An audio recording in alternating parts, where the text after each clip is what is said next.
Welcome to Introduction to Business. This week we're going to look at Chapter 1, the dynamics of business and economics. Our learning objectives include define the basic concepts such as business, product, profit, and economics. Identify the main participants and activities of business. Explain why studying business is important. Compare the 4 types of economic systems. Describe the role of supply, demand, and competition in a free enterprise system. Specify why and how the health of economy is measured. Outline the evolution of the American economy and explain the role of entrepreneur in the economy.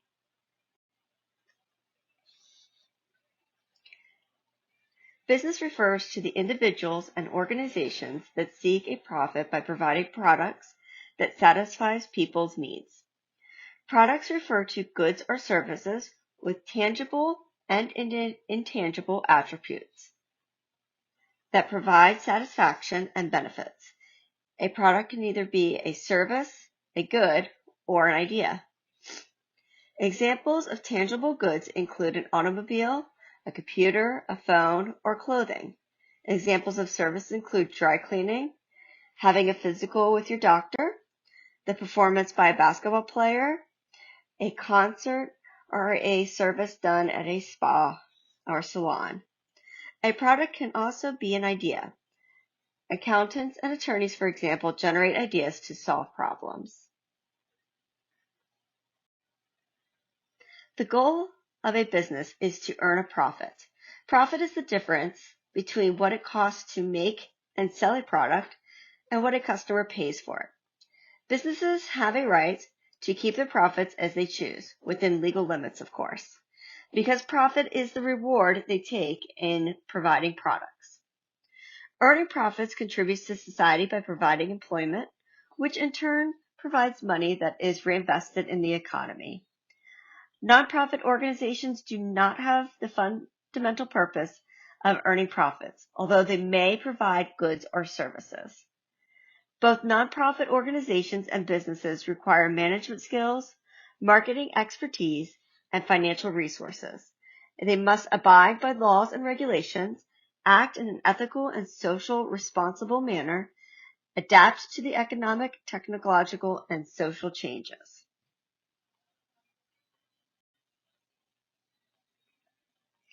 An example of a nonprofit organization includes the Alex Lemonade Stand.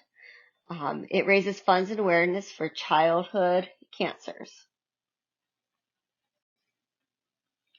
Earning a profit requires the following: management skills, which are used to plan, organize, and control the activities of the business, to find and develop employees so that they can make products consumers will buy. Managers must also oversee the firm's operation to ensure that resources are transformed into goods and services. Marketing expertise, which are used to learn what the products consumers need and want, and to develop, manufacture, price, and promote and distribute these products. Financial resources are used to fund, maintain, and expand the business. The ability to face challenges such as abiding law and government regulations, acting in a social and responsible manner, and adapting to economical, technological, political, and social changes as they occur. To earn a profit, businesses need to produce quality products, operate efficiently, and be socially responsible and ethical in dealing with stakeholders. Stakeholders are groups that have a stake in the success of the outcome of the business.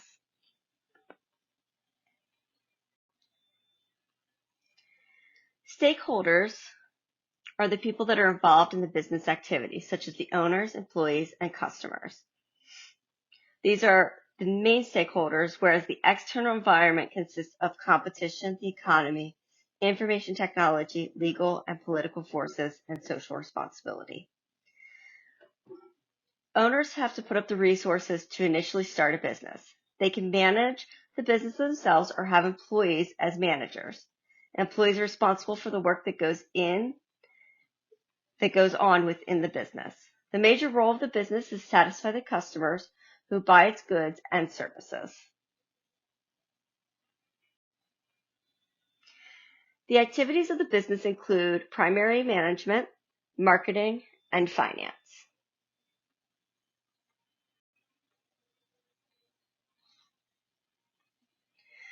Management is included in the same part of the circle as employees because managers coordinate employees' actions to achieve the firm's goals, organize people to work efficiently, and motivate them to achieve the business goals.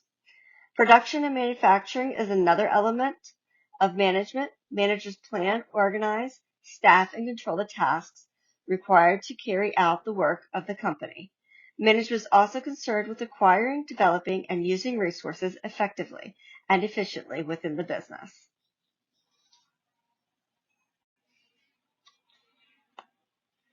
Marketing and consumers are the same segment because the focus of all marketing activities is to satisfy the consumer. Marketing involves all activities designed to provide goods and services that satisfy the consumer's needs and wants, including gathering information, conducting research to determine customers' wants, planning and developing products, and determining price, distribution, and promotion. A great example is Stevie and the Raw that uses advertising as part of its promotional mix to appeal to consumers who enjoy sweets but also want a healthy alternative. Stevie and the Raw communicates that its product is zero-calorie sweetener. It reduces sugar and calories for more healthful recipes. Owners and finance are in the same part of the circle because although management and marketing deal with financial considerations, it is primarily the responsibility of the owner to provide financial resources for the operation of the business. Finance refers to all activities concerned with obtaining money and using it effectively. So why should you study business? Studying business can help you develop skills and acquire knowledge to prepare you for your future career. It can help you better understand the many activities necessary to provide a good and service and appreciate the costs associated with these activities. Business activities help create jobs and contribute to the health of local and global economies.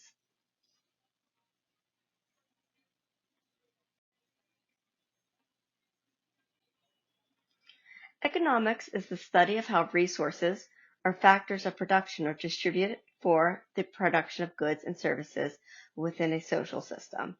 Natural resources include land, forests, minerals, waters, and other things not made by people. Human resources are physical and mental abilities that people use to produce goods and services.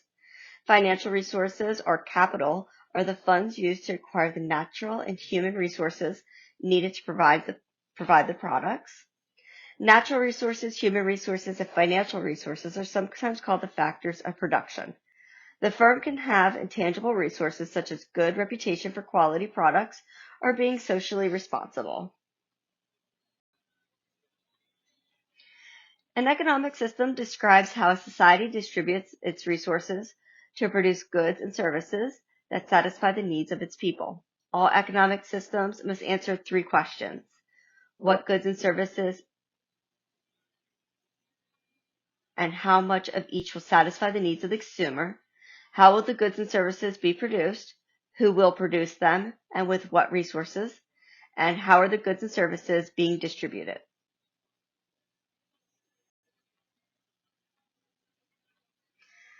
The types of economic systems found in the world include communism, socialism, and capitalism. Karl Marx described communism as a society in which the people, without regard to class, own all the nation's resources, also called command economies. Countries that have communism would be Cuba and China. There's a central government planning that determines what products will satisfy citizens' needs, how they're produced, and how they're distributed. In theory, communism appears efficient and equitable, but in practice, communist economies have been marked by low standards of living, critical shortage of consumer goods, high prices, and little personal freedom. Many countries have turned away from communism and begun to experiment with economic systems governed by supply and demand rather than central planning.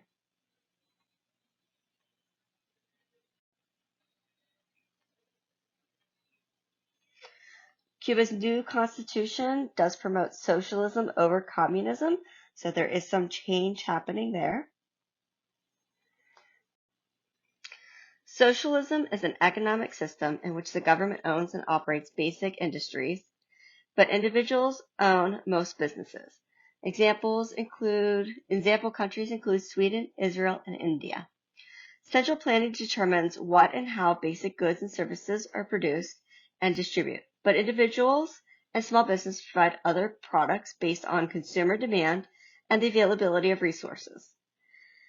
Most socialist countries are democratic and recognize the basic individual freedoms. Socialist economies profess egalitarianism, equal distribution of income and social services. Taxes and unemployment are generally higher in socialist countries. Capitalism, or also known as free enterprise, is an economic system in which individuals own and operate most of the businesses that provide goods and services. Countries that practice capitalism include the United States, Canada, and Japan. Competition, supply, and demand determine which goods and services are produced, how they are produced, and how are they distributed. There are two forms of capitalism: pure capitalism, or a free market system, which exists when all economic decisions are made without government intervention. Adam Smith, the father of capitalism, believed that the invisible hand of competition would best regulate the economy.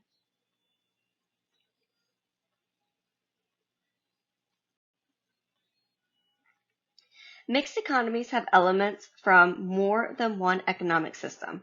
No country practices a pure form of communism, socialism, or capitalism. Many large economies are free enterprises, including the United States, Canada, and Japan. Many communist and social countries apply free enterprise principles, including Russia and China. Free enterprise allows a company to succeed or fail on the basis of market demand. Modified capitalism differs from pure capitalism in that the government intervenes and regulates based on certain extent. One way of regulation is through laws. The Federal Trade Commission Act is created by the Federal Trade Commission. This is a type of law that regulates capitalism. The government plays an important role in the economy. The free enterprise system provides an opportunity for business to succeed or fail on the basis of the market demand. A number of basic individual and business rights must exist for free enterprise to work and businesses to be successful. Individuals must have the right to own property. Individuals and businesses must have the right to earn and use profits within the constraints of society's laws. Individuals and businesses must have the right to make decisions that determine how the business operates within the limits of the law. And individuals must have the right to decide what career to pursue, where to live, what goods and services to purchase, and more.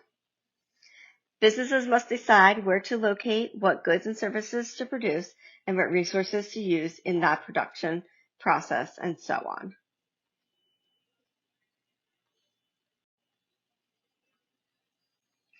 The forces of supply and demand. Demand is the quantity of goods and services that consumers are willing to buy for different prices at a specific time.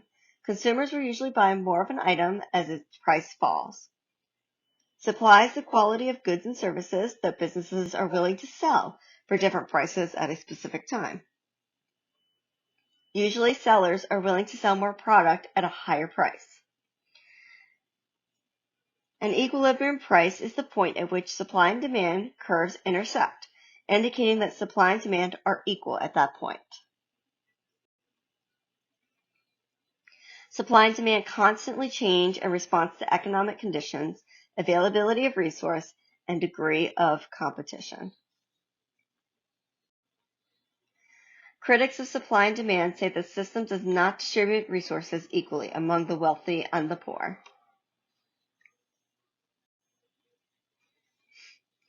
The nature of competition. Competition is the rivalry among businesses for the consumer dollars. It is a vital element of a free enterprise. Free enterprise system offers four types of competitive environments. Pure competition exists when there are many small businesses selling one standardized product. The trade and agriculture commodities such as wheat, corn, and cotton are examples.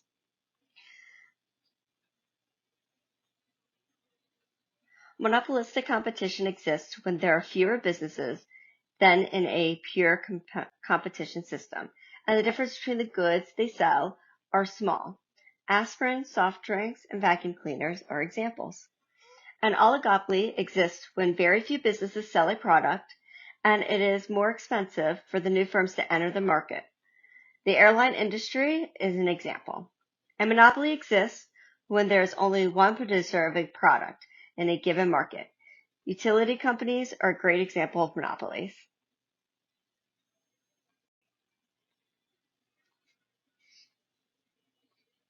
The economic cycles and productivity. Economic expansions occur when the economy is growing and people are spending more money. Rapid economy expansions may result in inflation, which is a continued rise in prices. This can be harmful and it does reduce the buyer's power. An economic contraction occurs when spending declines. It can lead to recessions, which are marked by a decline in production, employment, and income. Unemployment is measured as a percentage of the population that wants to work but is unable to find jobs. Rising levels of unemployment tend to stifle demand, forcing prices down, a condition known as deflation. A depression is a severe recession in which unemployment is very high, consumer spending is low, and business output is sharply reduced.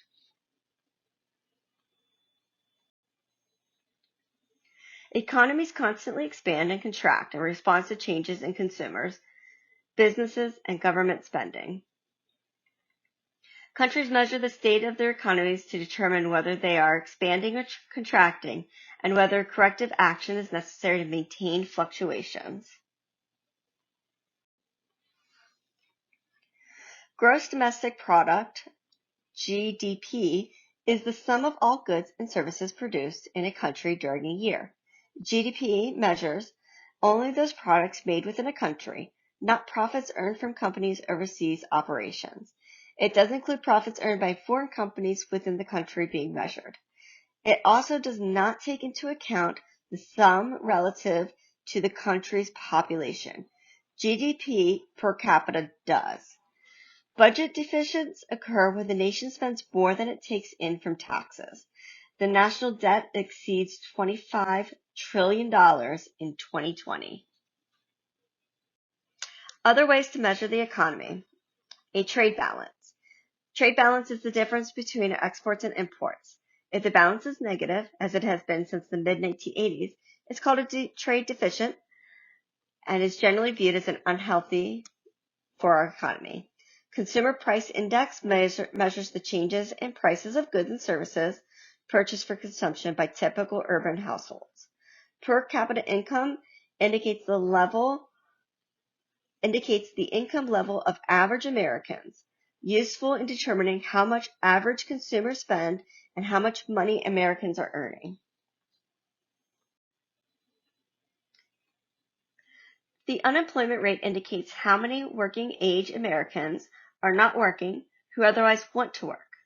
Americans who do not want to work in a traditional sense, such as husbands or housewives, are not counted as unemployed. Inflation monitors the price increase in consumer goods and services over a specified period of time. This is used to determine if costs of goods and services are exceeding worker compensation over time. Worker productivity is the amount of goods and services produced for each hour worked. Let's take a look at the American economy, a brief history. The standard of living refers to the wealth and material comfort that people have available to them. The United States, Germany, Australia, Norway all have a high standard of living. The early economy The colonists established an agricultural economy. Most people were self-sufficient and produced almost everything they needed to survive. Then the Industrial Revolution occurred, where machines and job specializations increased speed and efficiency of production. The manufacturing and marketing economies. The industrialization brought about the manufacturing economy, which was devoted to producing goods and services. The marketing economy emerged as businesses became more concerned with the needs and wants of consumers.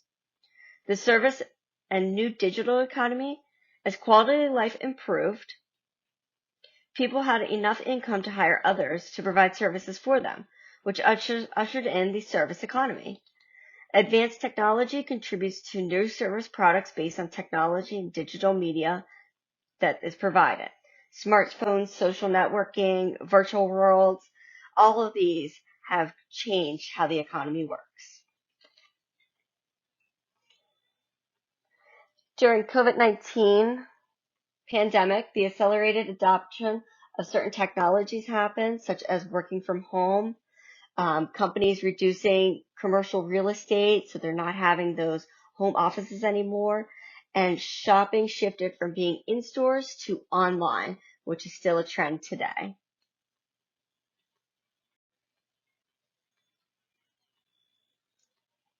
Technology and the economy. Artificial intelligence, also known as AI, relates to machines or computer learning that is able to perform activities and tasks that usually require human intelligence, such as decisions, visual perception, and speech recognition. Big data refers to large volumes of structured and unstructured data. This is transmitted at a very fast speed. Blockchain is a decentralized record keeping of technology that stores linked blocks of ordered transactions over time. The role of the entrepreneur. An entrepreneur risks his or her wealth, time, and effort to develop for-profit and innovative product or a way of doing something. The free enterprise system provides the conditions for entrepreneurs to succeed.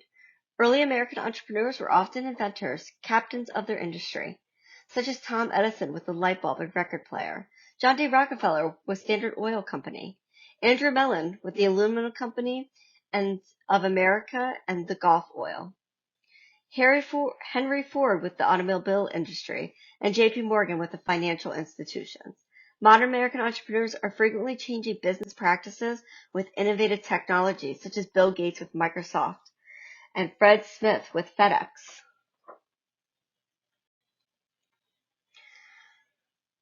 The U.S. is a modified capitalism system.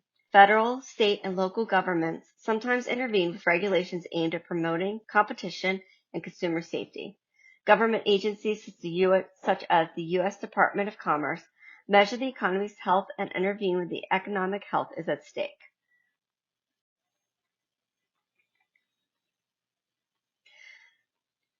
Recent scandals undermined public confidence in the corporate America and spark a new debate about ethics in business.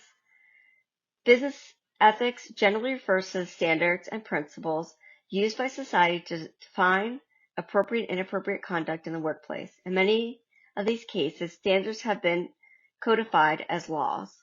Societies increasingly demand that business people behave ethically and socially responsible towards consumers and other stakeholders. Businesses should determine what society wants and attempt to predict the long-term effects of their decisions. And we'll be looking at business ethics and social responsibility in later chapters. Thank you everyone for taking time to listen to this lecture. As always, if you need anything as you're reviewing the course material, please reach out to me.